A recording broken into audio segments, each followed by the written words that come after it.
So everyone who's working, who's pushing our economy forward, who's making Ukraine stronger.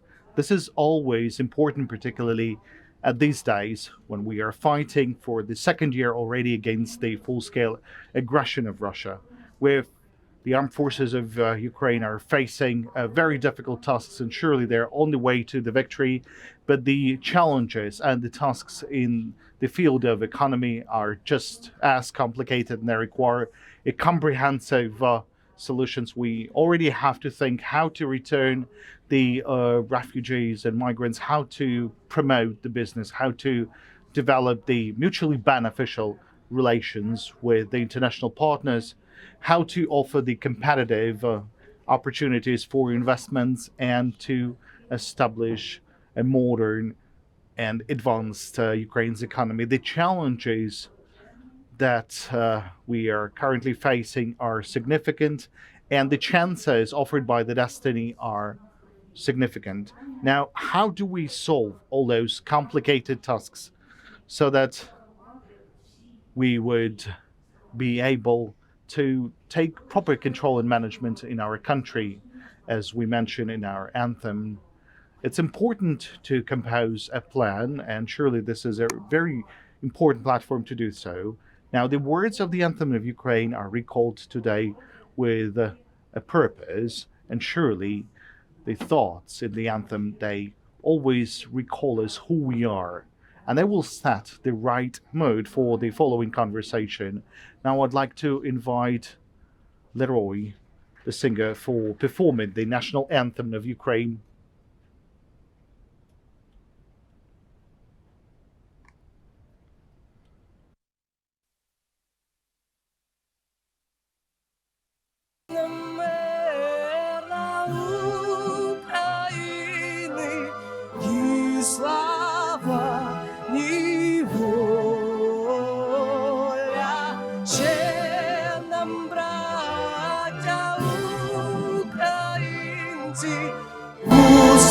Усміхнеться доля, зінуть наші вороженьки, як роса на сонці, запанує і браття у своїй стороні. Душу, тіло ми положим за нашу свободу і покажем, що ми браття козацького роду. Душу, тіло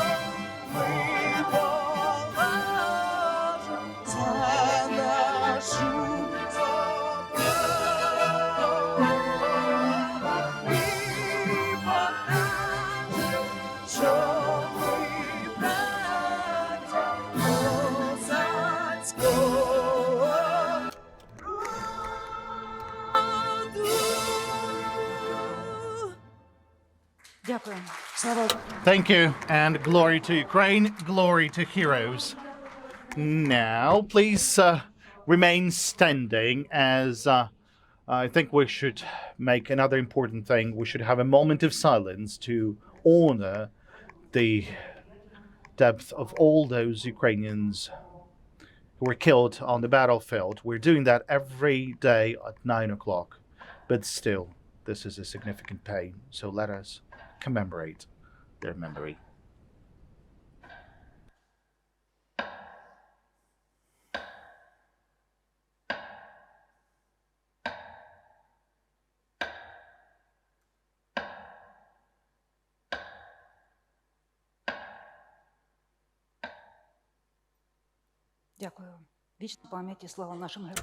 Thank you. Eternal glory and memory to our heroes. And now we shall talk about the economy, because we have to move forward. We have to fight and gain a victory.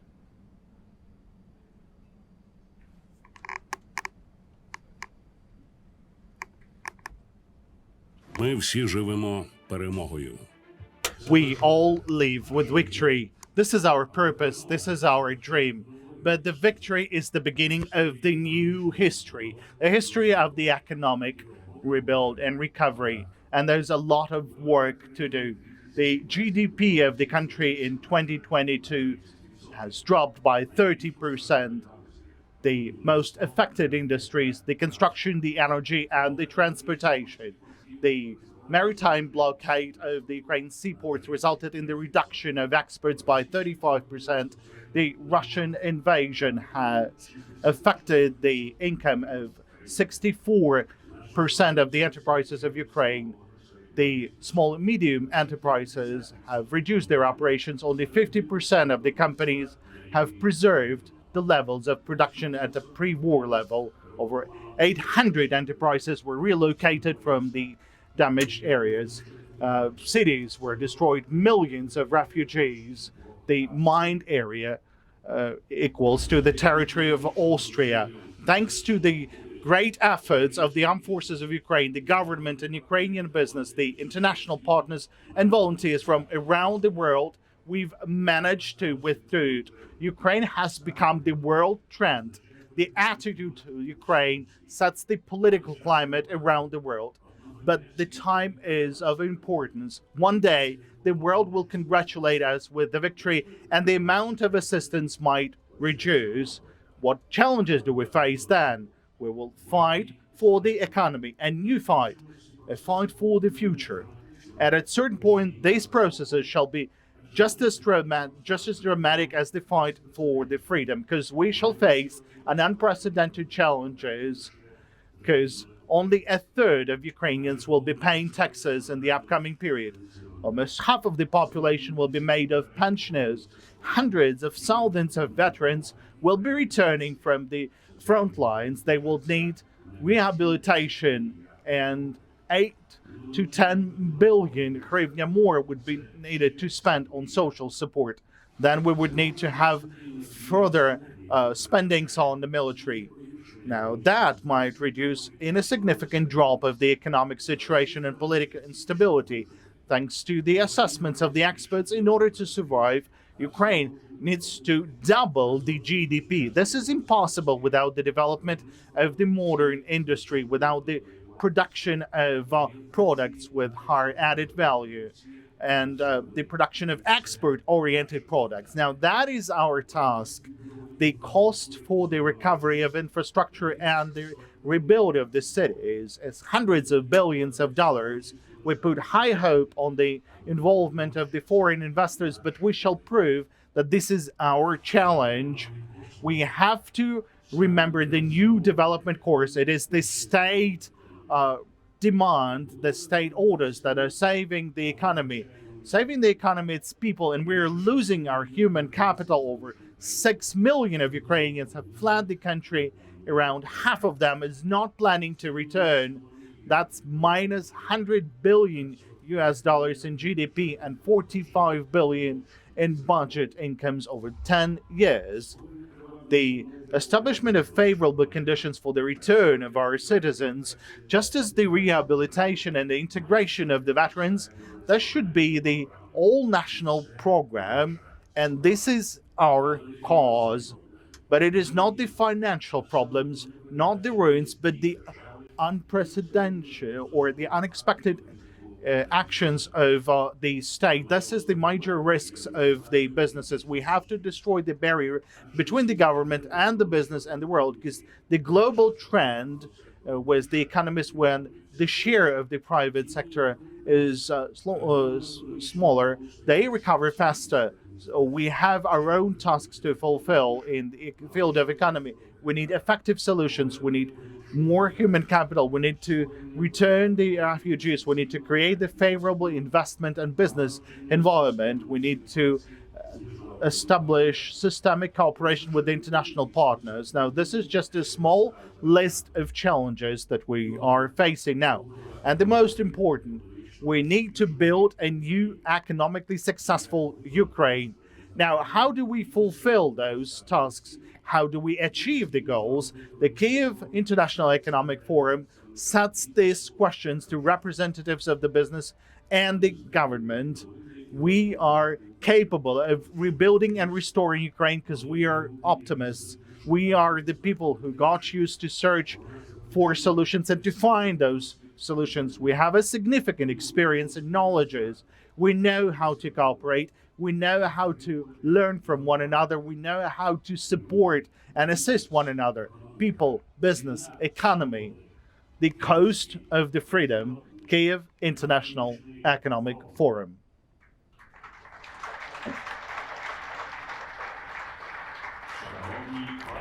Ladies and gentlemen, the Prime Minister of Ukraine, Denis Shmyhal.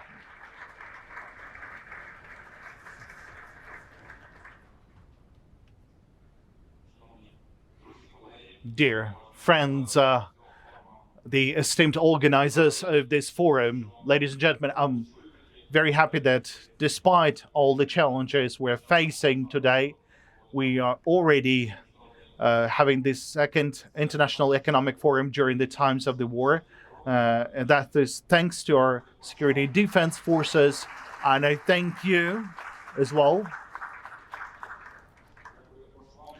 And thank you for your contribution in our struggle and surely in our victory, for staying here, for paying taxes, for continuing to offer employment opportunities, for continuing to make sure we're not dropping the economy as it was mentioned in the intro video, but we're expecting a certain increase in the GDP. So today we'll be talking of the economy during the martial law period and the future economy. It's important to understand where we are now and where we're moving to. Last year, there was a drop in economy by 30%. We have lost 30% of GDP. We have lost 35% of the import. The inflation was 26%. The drop in production was 37%. The budget deficit was almost 20%. In 2023, today, together with you, we've managed to turn around the situation. We have an inflation around 8 to 9%. We'll see how it goes till the end of the year, but I'm convinced that it's not going to be higher. We have 40 billion of gold reserves. This is the record-breaking estimate. The deficit is still 20%, but we have found the ways to compensate that. Previous years, the partners have provided us with 32 billion as credits and loans and support, and this year we're expecting to have 40 billions. That's not to account the military support, the other humanitarian assistance of our partners. Surely we understand that this year we'll have an increase of GDP by 3%, slightly more than 3%, and we're working together with you in order to make it happen.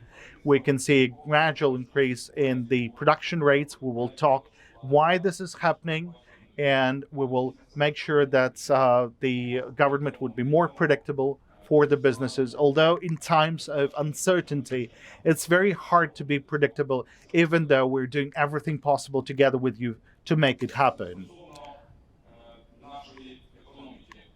As for Ukraine's economy, surely in the field of agriculture, the Ministry of Agriculture has increased the prognosis from 72 to 75 million tons of the harvest, and this is the key part of our export today.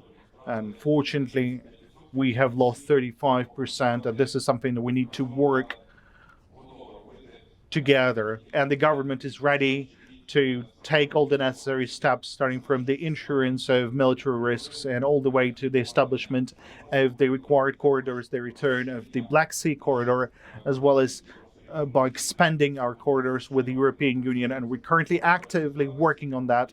There's the solidarity lanes passing through the European countries, and surely we are expanding the capabilities of our own national borders with the neighboring countries. We're currently talking to Romania, Slovakia, we're talking to Moldova on a daily basis, and next week we'll have a joint session of the governments of Romania and Ukraine, and surely we will sign and implement a significant portion of documents increasing the export capacities of our logistics by 2 times. As for the capital investments into the recovery program, which is very important, we have an e-recovery program in action. We shall maintain the programs for the beneficial loans. We are investing a lot of money into the military-industrial complex, and that offers its own contribution into the development of the economy and the GDP.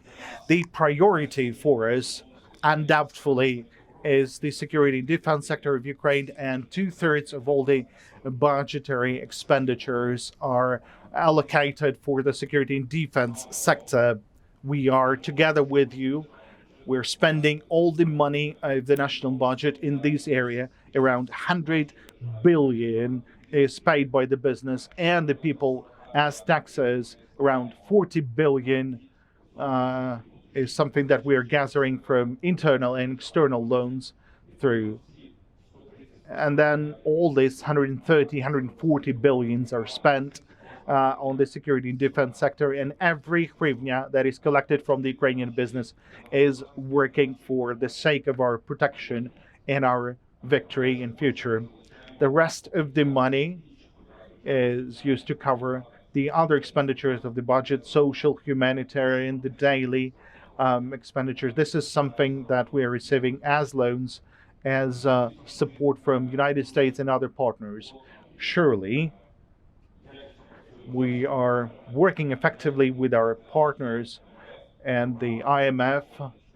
We have a program for 4 years, 15.6 billion US dollars are provided. We have received the first tranches this year. We're expecting the amount to increase next year. United States and the European Union are the largest donors. We're expecting to have 18 billion US dollars from the EU, and we're working to make sure that this amount would be the same, if not larger, next year. Then we do receive a certain amount from the United States, over 13 billion this year, and we're working to make sure we will have the amounts next year. Then we have long-term 45 programs with Norway, with Japan. Yesterday, you've seen that Belgium has joined. The G7 countries are actively supporting in direct budgetary support to Ukraine in those times of hardships for our country. And there's 45 programs, starting from the IMF program, which covers not only 15.6 billion, but on the total, the G7 countries have agreed with the IMF that whenever the IMF program is coming to Ukraine, it provides for the 115 billion dollars over 4 countries together with the G7 countries. So all of this brings predictability for our monetary policy for the next 4 years. Irrespective of the combat operations on the battlefield, we understand that over a period of 4 years, our partners are guaranteeing their financial support to us. And surely this is in addition to the military support, and we have their words of support and their words of readiness to support us. We are moving forward in terms of military support, and we're expecting the military aircraft as well as the other weaponry. But of course, without waiting for further support, we're also working on the development of our own types of advanced weaponry, and the Ukrainian producers of drones and UAVs over the year has created a significant industry, a whole new market of drones that will define certain trends for the next year in the field of military-industrial complex. It's important that the principle of spending every hryvnia for defense would remain a priority for the next year. We understand how we are going to move forward. I would like to start with our plans for the budget. Surely all of you understand the draft budget, how we're going to leave next year, but the program of 579, the 18 billion hryvnia are planned for the next year. The program will continue next year. There will be a support as it was before, and according to the business estimates, this is one of the best tools that was developed and implemented and supported by the government. We shall continue that, even though we are working with the National Bank of Ukraine in order to create the conditions for the banking sector to extend the loans to the business without further kind of allocations and supports. And I know that this is one of the key factors, that is the access to long-term cheap resources. This is something that is very important for the recovery of our GDP. And we've also planned for 9.5 billion hryvnia for loans. Then we also provided for the grants for small and medium enterprises. So we shall keep those programs, and they shall become the backbone for the economy, because the small and medium business, they can create a lot of employment opportunities. We have lost 3.5 million jobs in Ukraine because of the full-scale aggression. So it's important for us to reestablish these employment opportunities, and this shall be one of the priorities that would allow to return our people. That is critically important. We understand that the human capital is something that creates the GDP. So without that, we couldn't even dream of the recovery and development. Now, the budget has some money to support the industrial parks, 1 billion hryvnia. We have planned some money for the reimbursement of costs incurred for the procurement of the Ukrainian produced agricultural equipment. So it's a great program. We're currently working to make sure that we offer reimbursement, the production of the equipment that are selling the Ukrainian produced equipment to Ukrainian consumers. We have 1 billion hryvnia for that, but we shall continue in order to promote the Ukrainian machine building industry. The support of the investment projects in the amount of 3 billion hryvnia, that's the initial amount of money to perform the commitments provided under law of the investments, starting from joining to electricity networks and all the other commitments of the state. This is also provided for the first time, and we clearly understand how we move on together with you and our partners who will be joining in creating new businesses and new parks in future. The recovery programs will continue to be funded. Overall, as I have mentioned, we are expecting $42 billion, just like this year, of the direct budgetary support. However, it's quite important. This is a very important signal in the Recovery Fund of Ukraine, in the budget. The money is not envisaged for that recovery fund yet. Why is that? Because we have agreed to fill that recovery fund through confiscated Russian assets.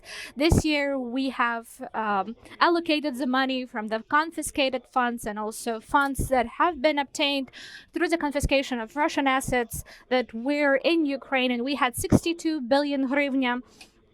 We have reinforced that amount through some of the income from the National Bank, and so we are trying to implement the rapid recovery programs in terms of the energy grid restoration, in terms of demining, the rapid recovery of the critical infrastructure, rapid business recovery, and we have also been funding, and we continue to fund it from this specific fund. And so next year, an important signal for all our partners is that Ukraine has confiscated most of the Russian assets and has used it for the speedy recovery. So it is time for our partners to move on towards decisive actions to confiscate or find other ways to use Russian assets until the confiscation in order to support expedient Ukrainian recovery. And for the very first time over the course of the past few weeks, our partners have given public signals that they agree to consider the possibility of using the percentages from the confiscated Russian assets, and also use those Russian assets to ensure military risks and ensure confiscation in the future. It is currently discussed in Marrakesh during the so-called fall meetings of the World Bank and IMF, and we are discussing these issues with the United States. Yesterday in Belgium, the Prime Minister has passed to Ukrainian presidents a message that they are providing the first amount of money that has been gained as an income from the frozen Russian assets. So we have moved forward, and I believe that next year we will be filling the recovery fund from the confiscated Russian assets that are currently in the West, that have been frozen or confiscated by our partners. And we expect that that will be approximately $300 to $500 billion that will be forwarded onto Ukrainian recovery projects to restore Ukrainian infrastructure, Ukrainian economy, and restore everything that Russia has destroyed. It is also very important to go back to the martial law economy and how does this economy gives us a chance to survive. How is it building the economy of our future? The six sectors are of highest priority today. The first one, naturally, is the military industry. We are growing this sector. We have made a significant government procurement for the Ministry of Defense. It's approximately 400 billion hryvnia for this year and next year. This year, a small percentage, a little bit over 10% of that money, has been allocated to procure equipment from Ukrainian producers. And next year, we are planning to expand that number. We hope that there will be at least half of those funds allocated. We want to create this market, create this demand. This year, additionally, we have allocated 40 billion hryvnia to procure drones. Those are both drones manufactured in Ukraine and abroad. Ukraine is buying out at least 60% of the global Mavic production. And of course, we are producing extremely potent Ukrainian drones that are making technological breakthroughs. And I'm extremely grateful to all of the companies that have been brave enough to enter this market, that have developed this market. And on our behalf, we're doing everything possible to make it easier for them to establish this market. And we will continue to do everything possible to stimulate breakthroughs in other areas of the military industry and our industry as such. We are investing into double purpose technologies, and we will continue to do so. So investing in military tech today is a very beneficial endeavor because it does not only shape the martial law economy, but it will also definitely impact the economy of the future. The second area is definitely the agricultural sector, as it is the main source of our revenues. It shapes 2/3 of our export today. Despite all of the limitations, all of the roadblocks, all of the complications, we continue to work in this sector. And together with our agricultural experts, we understand that adding added value to our agricultural assets is definitely an important factor for the GDP growth in the future. Of course, that will there will be a decrease in the volumes, because the logistics as of today is extremely complicated for significant volumes of agricultural products. But we understand that if we work on it and create added value here, it will create additional job openings, it will decrease the volume while increasing the revenue. And so this is definitely a priority that we understand and that we see together. We, with the business component, we are working to create the suitable conditions. The third area, it's a natural advantage that we have, is our energy sector. We can be the gas safe for Europe because we are carrying out this function today. We have more than 3 billion cubic meters of gas being stored here, despite the risks, despite the military risks. Of course, this trend will continue, and we will be a part of the European energy market in the nearest future. We continue to integrate into that sector. We continue to expand our capabilities of our interconnectors, both electric and gas. We continue to focus together with our partners, with Europe and the United States, on producing new sources of energy for the future. And this will definitely create opportunities and create opportunities to build new infrastructure. The third area that I wanted to mention is, of course, our IT field. It is extremely important because this is the only sector that last year and this year has demonstrated exponential growth. It has given us an opportunity to create new job openings, to create economic demand, and continues to pay taxes into the budget. I want to pause here talking about taxes and say that as the leader of the government, I want to express my sincere gratitude that taxes were paid in full last year and even more, and we were able to fill the budget as it was planned for the peacetime, despite the loss of 30% of GDP. And we are doing that this year again. So thank you so much for being responsible. Thank you for being reliable despite all of what is happening. And I want to applaud all of you and thank all of you for your efforts. And for the input into our defense, into our victory. Two other areas beside the IT is the building sector. That is only natural because we will continue to rebuild not only homes and residential areas, but also the infrastructure. The damage is very significant. It's $411 billion in damages as evaluated by the World Bank. International experts have evaluated only the damage and destruction on the territories that are under the control of the Ukrainian government, and we understand that after deoccupation, this number will at least double. So we understand the extent of the damage, and we understand how many years it might take for us to rebuild and recover after victory. The rapid recovery, according to the evaluation of the World Bank, will cost more than $14 billion. That's definitely a significant amount of money, and that's also the amount of money that will help us grow even under the martial law, even during the war. And the sixth industry is definitely machine building. Of course, I had to mention that because it is critically important. As I have said, we will try to stimulate this industry from the budget. We'll continue to increase procurement. We'll continue to increase the state orders for the defense sector, for the civilian sector, to ensure the function of Ukrainian economy. So we will continue to make these steps. We do make these steps already. And when it comes to the localization of production, and also when it comes to the development of all of these industries, we are cooperating with our partners quite closely. We are having discussions with the United States today, the most significant donor that is providing us with the grants.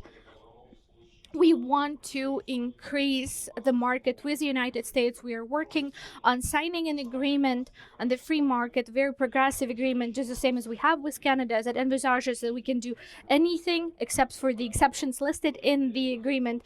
This is mirroring the model that has existed in the world before. That is exactly the opposite, because for now this agreement will include everything except for the exceptions listed. This is a very progressive approach. This is something that we are working on with our partners to increase our opportunities for export and import. We continue to deregulate the business sector. We'll continue digitalization on all levels. You feel that and understand that. I'm not going to go into depth here. We'll continue privatization. We have 5 facilities for privatization. I hope they will fulfill that in the nearest future, in the nearest year, and we'll definitely implement the small privatization. The National Asset Fund has definitely started implementing the project. So the small privatization has definitely given significant results. The government has provided 220 state enterprises to the National Asset Fund. So we are hoping to keep 200 critically important enterprises to have them remain owned by the government, while introducing the overseeing councils to follow the OECD principles for them to function as economic entities. I would also like to say that we continue our European integration. We continue to work on Ukrainian accession to NATO. This is an important element of our security. We are actively cooperating with our partners on ensuring military risks, something that many of the big businesses are expecting today. We are continuing to work in this area. We have significant improvements in this sector, and I'm convinced that this will allow for our sea corridor to finally work, and this will definitely allow our Western partners to enter our markets, because a lot of the Western organizations are seeking this partnership already, so the demand is high, and we are really happy to forward our Western partners for consultation with all of you, the heroic Ukrainian businessmen. And I would like to end my speech by expressing my sincere gratitude for your work, for holding on the fort on the economic front, and let's move on together towards victory. Glory to Ukraine. And we thank the Prime Minister of Ukraine, Mr. Denis Shmyhal. We know that Mr. Denis is extremely busy, so we are letting him go. But I would also like to add that the Unified Reform Plan until 2027, this roadmap of changes that the government is developing right now, is definitely gives us hope that the long-term projects that Ukraine really needs right now will also be implemented. And I'm really hoping that the discussion at this forum will allow us to shape the important focal points. And I would like to remind all of you, ladies and gentlemen, that this conversational format definitely has practical outcomes, because for a second year in a row, the KIEF International Economic Forum supports the Superhuman Center. Last year, we have raised 1 million hryvnia, and it allowed us to buy prostheses for 35 patients. 5 of them, Ukrainian freedom fighters, are here with us today. And I would like to ask you to greet them by clapping. These brave people, our heroes.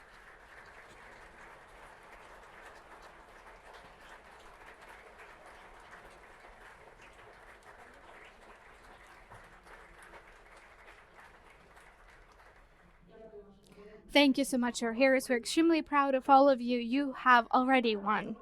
And I would like to ask you to pay your attention to the screen. We have an address from our European partners. Valdis Dombrovskis, the Vice President of the European Commission. He was here last year, and he is well aware of all of the problems that we have in our economy. Ladies and gentlemen, thank you for inviting me to speak at the Kyiv International Economic Forum. After an extremely difficult year 2022, Ukraine's economy is starting to recover. In June, the International Monetary Fund upgraded its growth forecast for Ukraine to 1 to 3% for 2023. Still, there are many short-term challenges for its economy. Ukraine's immediate financing needs remain acute. From the EU side, we remain firmly committed to support Ukraine in every way possible, and to its eventual victory over the aggressor. This is why the EU is making 18 billion euros available for 2023 under its Macro-Financial Assistance Plus program. Since Russia began its full-scale aggression in February 2022, the EU has already provided Ukraine with some 85 billion euros in support. It makes the EU the largest donor to Ukraine. MFA Plus will cover a major part of Ukraine's funding needs in 2023, and we are working with other partners such as United States, others such as G7 and beyond about how to resolve the remaining financing gap. For medium-term financing from 2024 to 2027, the European Commission has proposed the Ukraine facility worth 50 billion euros. We are working hard to help Ukraine safely export its grain and other agricultural products to countries that need it, especially in the developing world. This will bring more revenues into Ukraine's economy. This includes work to raise the capacity of the solidarity lanes. To diversify routes, we are working on alternatives such as the Baltic and Adriatic corridors to facilitate Ukrainian exports.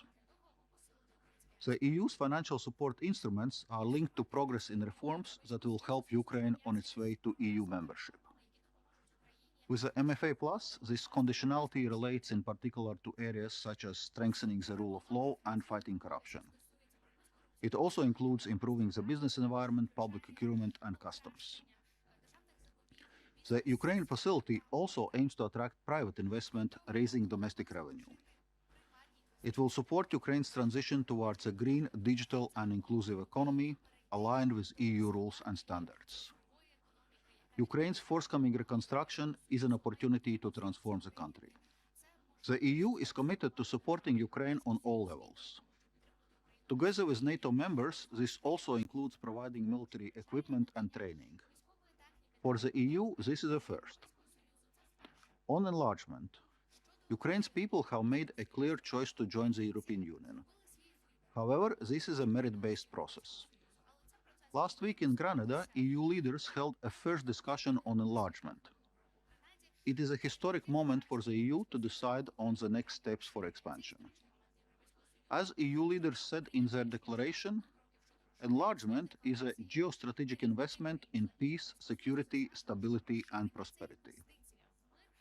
Later this month, the European Commission will present an assessment of Ukraine's overall progress as a candidate country.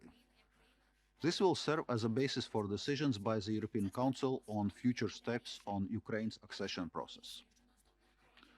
Ukraine is already on the right path with its close EU engagement on many levels. It is implementing the priority action plan for closer integration into EU's single market. It is tackling corruption based on guidelines provided by the EU. And it is carrying out reforms in line with the EU financial support programs. Lastly, there is a need to keep up pressure on Russia.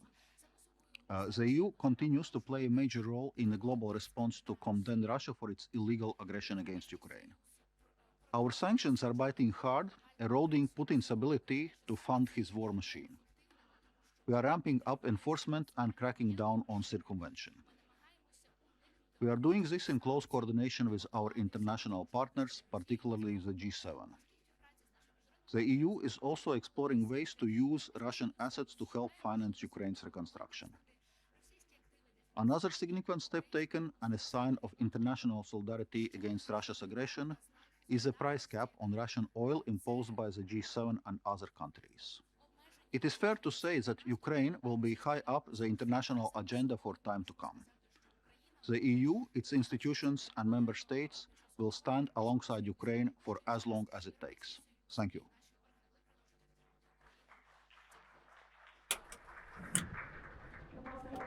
Well, that was the message from Valdis, Dombrovskis, and the European partners to Ukraine.